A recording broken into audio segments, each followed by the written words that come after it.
Eu sou natural de Laguna, onde nasci há 76 anos.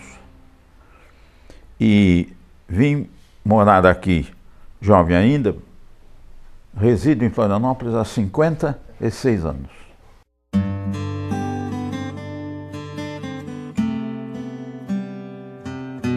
Minha família, pelo lado da minha mãe, é de origem portuguesa. E meu bisavô era português. E pelo lado de meu pai, a origem é italiana, uma parte.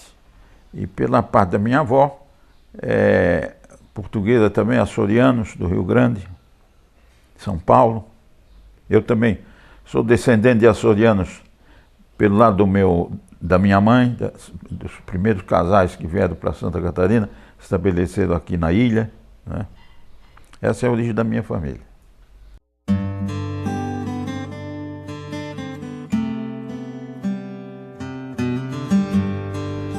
Bem, eu estudei Direito, dediquei a minha vida toda ao Direito, né?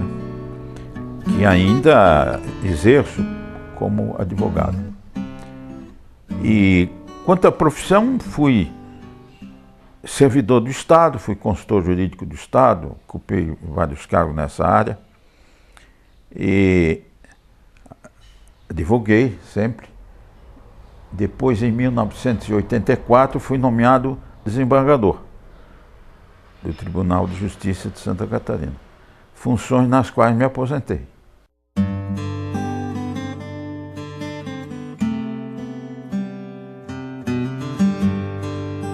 Eu nasci espírita, porque meu avô era espírita, minha mãe era espírita, e eu, sem que ela fizesse qualquer pressão nesse sentido, por uma escolha minha, eu abracei o espiritismo e desde jovem. E nunca tive outra derivação doutrinária, né? Então o espiritismo é também um exercício intelectual, né? Porque o espírita faz indagações, né? Por que porque existe, para quê, né? Qual a razão disso? O espírita não tem uma fé cega. Aliás, o Allan Kardec dizia, numa frase muito repetida, que fé verdadeira é aquela que pode encarar a razão, né? Então, eu optei pelo espiritismo depois de longas reflexões, né? Aí aceitei o espiritismo, que me tornei espírita, tendo essa origem, como expliquei, de família, mas fui espírita por mim mesmo, pela minha convicção, né, que mantenho até hoje e cada vez mais, não é? Que a proporção que a gente vai vivendo, vai envelhecendo, vai se voltando mais para esses aspectos da vida, para esse lado, né? E eu conheço poucas pessoas que deixaram de ser espíritas por essa ou por aquela razão. Conheço muito mais, uma imensa quantidade de pessoas que deixaram outras crenças para se tornar espíritas. E há a grande parte das pessoas que não se interessam por esse tema, né? Por temas espirituais. Perguntaram, eu tinha um amigo que dizia, não quero nem pensar nisso. Quando eu morrer eu quero que faça tudo direitinho, missa, tudo direitinho. Mas não quero nem pensar. Isso é grande parte das pessoas assim. Mas quem para pensar, né? Aí faz as suas opções, todas elas são respeitáveis, porque todas as religiões merecem respeito, né? Na medida em que devem pregar e praticar a tolerância, a compreensão, a fraternidade, o amor, né? Tal como Jesus nos ensinou.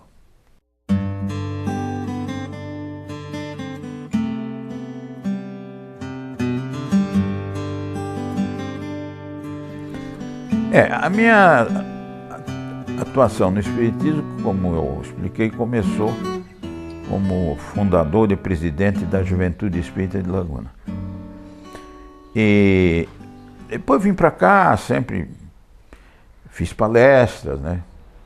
E em 1994, fui eleito presidente da SIOB, Sociedade Espírita Obreiros da Vida Eterna, ali no Campeche. Fui presidente por 6 anos. E fora disso, quando sou convidado, faço palestras, hoje já nem tanto como razão de minha saúde, mas nunca me desliguei, né? Depois vim para cá em 56 para fazer faculdade e também atendendo a um convite do então governador Jorge Lacerda, e me convidou para ser seu secretário. Ele assumiu o governo em 31 de janeiro de 1956 e eu aí antecipei a minha vinda de Laguna para cá em 2 semanas para assumir essas funções que ele me confiou e que exerci até a morte dele em desastre aviatório em 1958.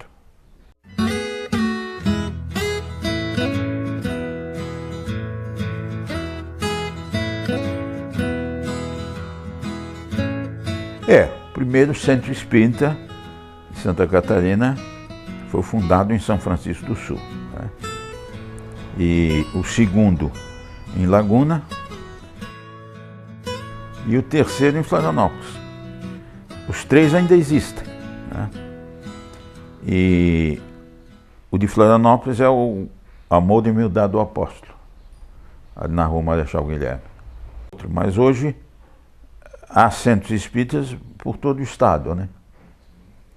E o espiritismo não é assim uma doutrina que empolgue o povo, né? O espiritismo é mais pela qualidade do que pela quantidade.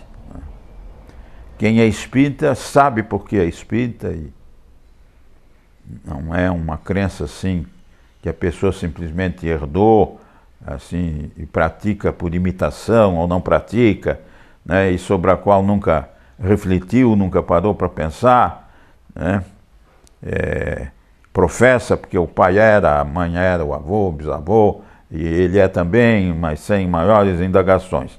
O espírita geralmente sabe porque é espírita, né, tem compreensão própria das coisas, uma visão diferente das coisas, e de maneira que não é assim uma religião dessa de porta aberta, que a pessoa entra quase por impulso.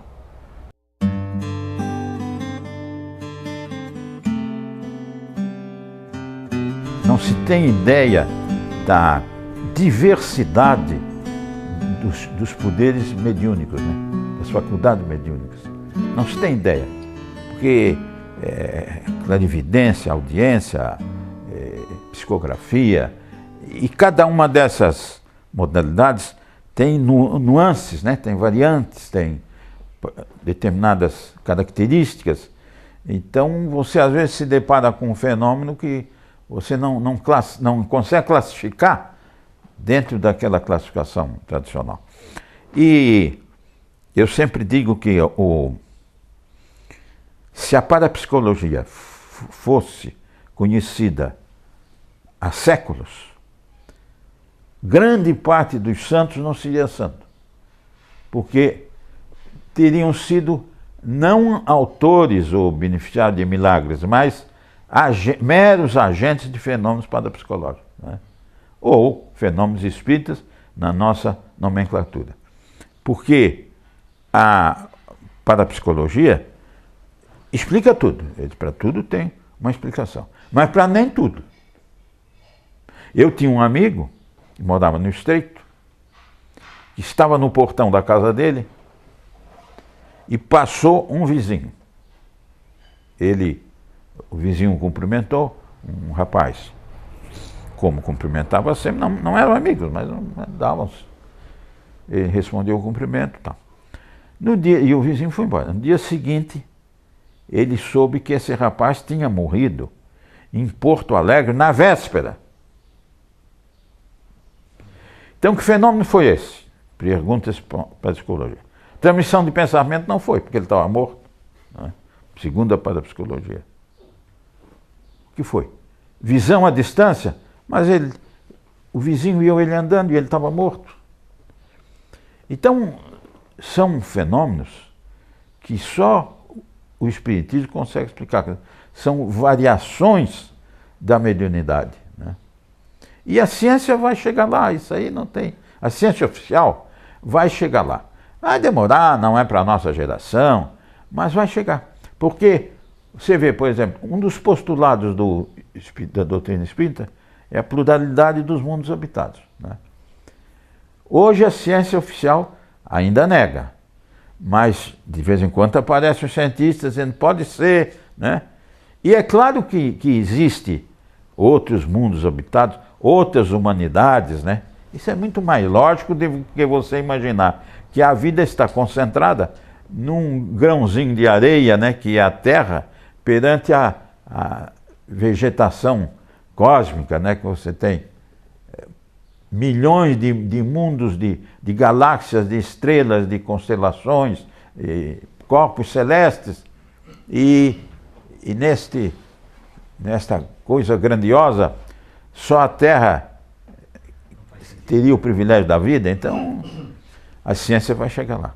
E vai chegar em outros pontos também, certamente.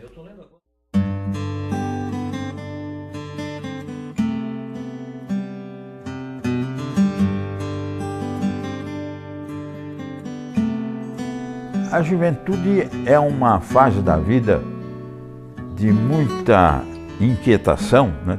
Assim, de muita dispersão e de muita entrega ao prazer. Então é natural que nesse quadro os jovens não tenham de si muita disposição para assuntos espirituais. E hoje há um estímulo dos meios de comunicação, a gente vê até na música, né? Do barulho, a desarmonia, né? E nas letras das músicas, né? Nas novelas. Você pega uma novela, essa Avenida Brasil, aí eu via, passava às vezes, de vez em quando, só grito, agressão, briga, violência. Então o mundo hoje é muito difícil nesse aspecto. Há o outro lado luminoso, né? Mas a juventude está inserida nesse contexto. Aí você vê jovens espíritas compenetrados da doutrina, né? São espíritos maduros, são espíritos que já trazem predisposição para aquilo. E não só no espiritismo, na igreja católica e outros movimentos, que geralmente a juventude, sob inspiração religiosa, ela se entrega a movimentos de interesse comunitário, né? No caso do espiritismo, eu acho que falta uma coisa no espiritismo: música. Por que não se toca música e não se canta nos centros espíritas? Você vê os livros do Chico Xavier. Todas as cenas na espiritualidade, os grandes momentos na espiritualidade, a oração comunitária, todos os momentos de grande emoção, de grande expressão na espiritualidade, tem música. Tem música. Por que no espiritismo há esse preconceito contra a música? né? O que impediria que as pessoas no início de uma reunião espírita cantassem? A música, principalmente o canto coral, o canto conjunto, unifica o pensamento, né? Porque você está cantando, você está pensando naquela letra que você tem que cantar, né? Uniformiza as energias, né? As vibrações naquele momento, e gera um potencial de energias, porque tudo é energia no fim, que ajuda no ambiente, ajuda nos trabalhos espíritas, né? Ajuda na sensibilização das pessoas, e tem um aspecto estético, né? A emoção que a música naturalmente traz. É uma coisa que eu não entendo, essa resistência que há no espiritismo contra a música. Porque o espiritismo não tem ritual, mas não tem nada a ver com ritual. A música não tem nada a ver com ritual, né? A música é uma expressão de beleza, de sensibilidade, né? Se houvesse isso, haveria mais espíritas. O espiritismo cresceria mais. Porque muita gente seria atraída por esse aspecto estético, emocional, e se deixaria sensibilizar pelos ensinamentos da doutrina, né? Porque você vai num centro espírita, você não tem a menor participação, né? Você não canta, não faz nada, não participa, você fica ali sentado. Saiu, tomou passe, vai embora.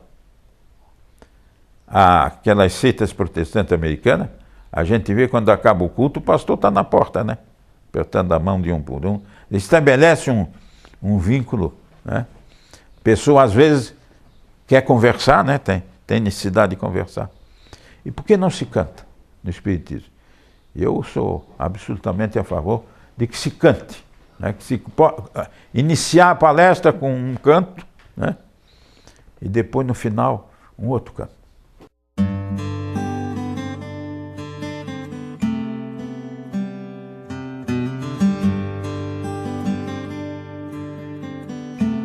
Eu começaria essa referência pelo meu avô.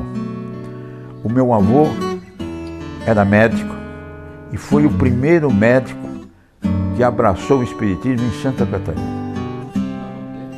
Ismael Ulisseia. Ele se tornou espírita há cerca de 100 anos, 1910, por aí, e escreveu muito sobre o espiritismo em jornais de Laguna, durante longos anos. O fato dele ser espírita e escrever tanto sobre o espiritismo contribuiu para a divulgação e o crescimento do espiritismo na Laguna, né? Que hoje é pujante, é um movimento vigoroso, né? O Joaquim Santiago não pode ser esquecido, porque foi o fundador do primeiro centro de Santa Catarina, né? Família Santiago, boa parte dela sempre teve grande atuação no espiritismo em nosso estado. Outro grande nome do espiritismo foi Oswaldo Mello, né? Que foi o fundador da Federação Espírita Catarinense e foi muitos anos presidente do Amor e Unidade do Apóstolo, tanto que o povo chamava o Centro do Oswaldo Mello, né? Hoje muita gente ainda chama o Centro do Oswaldo Mello, né? O senhor Oswaldo, que eu conheci muito bem, meu amigo, era uma figura assim destacada também em Santa Catarina, na área intelectual, foi jornalista, foi membro da Academia Catarinense de Letras, era um bom orador, escritor, deixou algumas obras, né, espíritas, e foi um nome que definitivamente entrou para a história do espiritismo em Santa Catarina.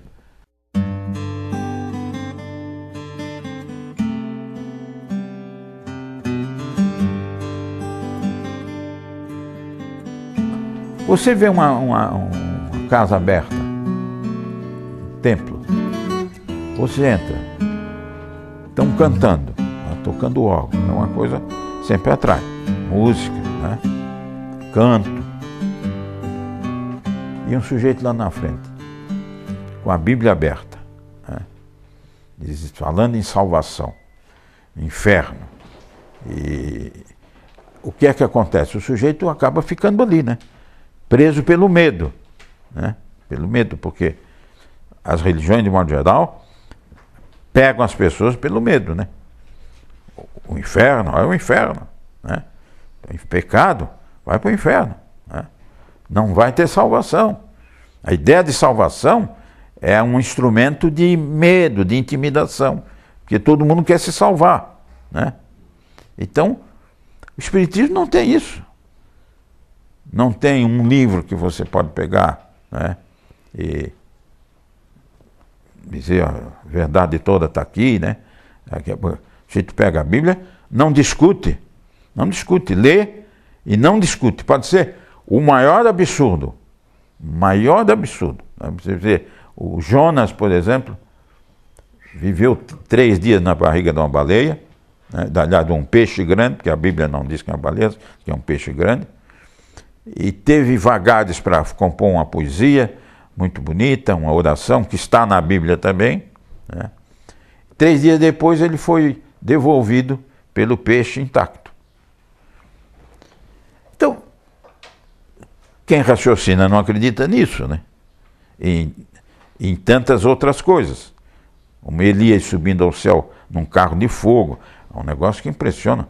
É uma fantasia. Elias subiu ao céu num carro de fogo, puxado por cavalos também de fogo.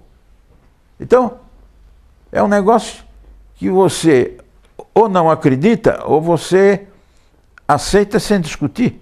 Aí você fica apavorado. Meu Deus, que coisa poderosa, né? Então, acontece coisas dessas.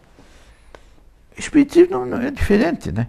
Raciocina. O espírita raciocina. E raciocinar dá trabalho, porque implica em você romper padrões e tradições e, né, quebrar elos doutrinários, religiosos, que vêm de várias gerações. Você dá um grito de independência em relação a tudo isso que está atrás de você, muitas vezes no seu inconsciente, né? Então, o ser espírita não é fácil. Mesmo porque o espiritismo, bem pensado,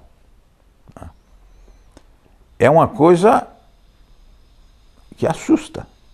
Você pensar que você morre e continua vivendo, e continua eventualmente sofrendo, que você, a ideia de morte que é de descanso, né? Se morreu, você descansou, né? Descansou. Agora, você acreditar que o espírito dele continua vivendo, né?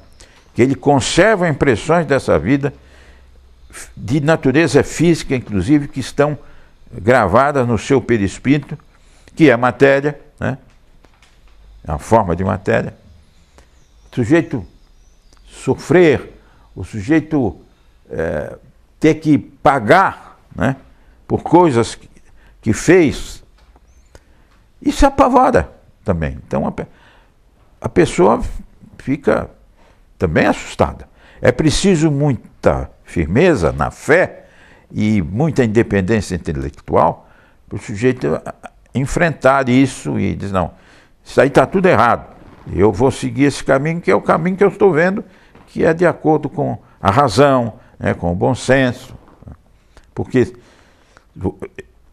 essa coisa da Bíblia, da ideia da salvação e inferno, isso é uma coisa tão forte, é tão esmagadora, que as pessoas não querem nem pensar. O sujeito aceita, né, e não quer nem discutir, né?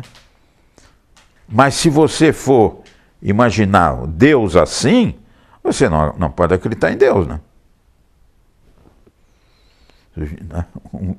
Um pai que deixa um filho seu pela eternidade no inferno, não dá para acreditar.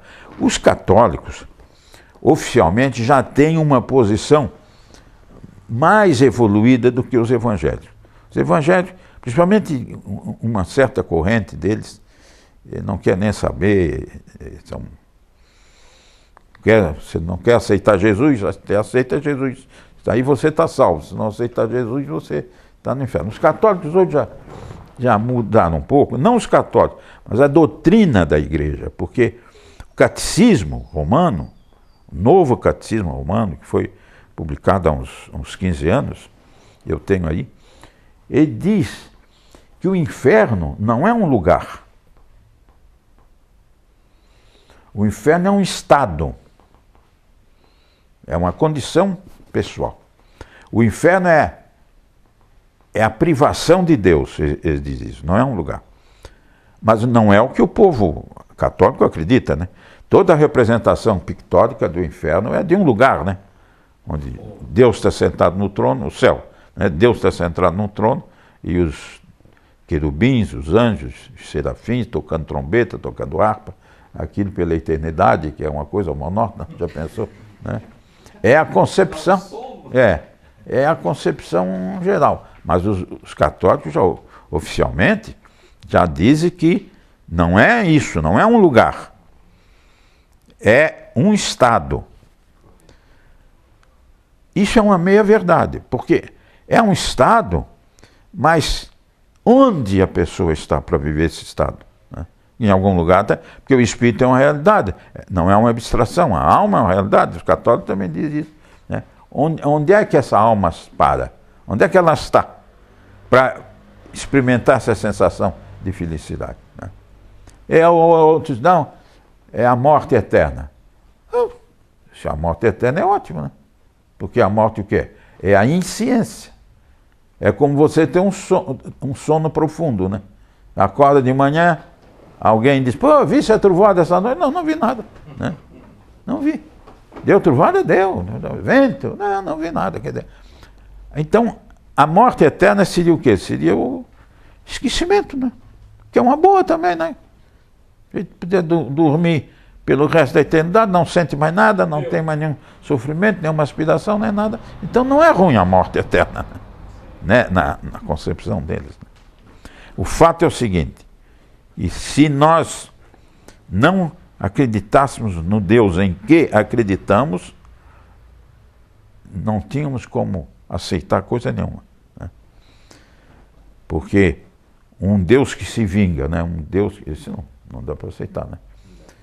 Um Deus que a Bíblia, Deus se arrependeu. Você já pensou Deus se arrepender de alguma coisa?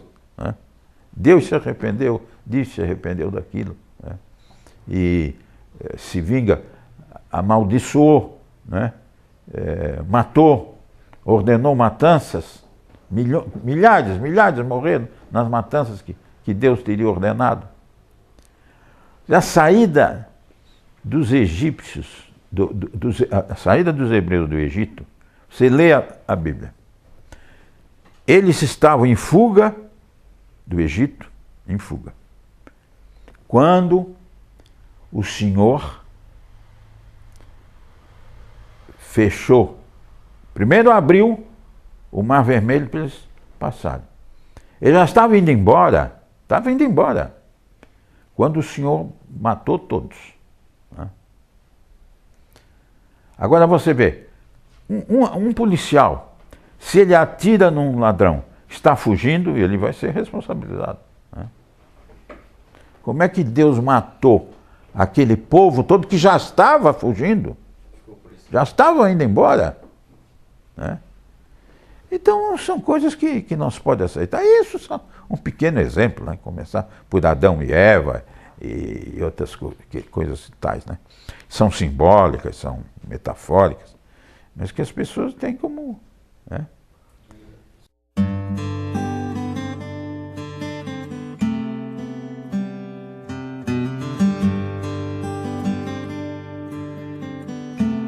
Ao finalizar esse depoimento, eu só tenho a agradecer, né, a presença aqui dos amigos e irmãos que vieram fazer essa gravação e cumprimentar a federação, né, por essa iniciativa. Até fiquei surpreso que a federação tem a sua equipe própria, né, para gravar, para produzir. É um passo muito importante. A federação está... Eu acompanho sempre, recebo as publicações, colaboro também, como posso, mas acho que está vivendo uma época boa, né? Uma época de bastante trabalho produtivo, na divulgação, na expansão da nossa doutrina. E no mais, é guardar a fé, né? Como dizia o apóstolo Paulo, né? Manter a fé, a esperança, né? Nas melhorias, né? Não só individuais. E ver em tudo a presença de Deus, né? Em tudo, até no sofrimento, né? Que é uma oportunidade que ninguém deseja, mas que ninguém pode evitar também, em determinadas situações, para o aprimoramento espiritual, né? Eu até digo em relação às dificuldades que as casas espíritas vivem, financeiras, eu costumo dizer, mas como seria fácil administrar a fartura, né? O difícil é administrar a escassez. E que merecimento teríamos nós se não fizéssemos nada e não tivéssemos nada a fazer nos centros espíritas para manter os sacrifícios, campanhas, e pedir, e preocupação, como é que eu vou pagar isso, como é que eu vou pagar aquilo, né? Isso é mérito, né, também. Merecimento, a tarefa de cada um, né?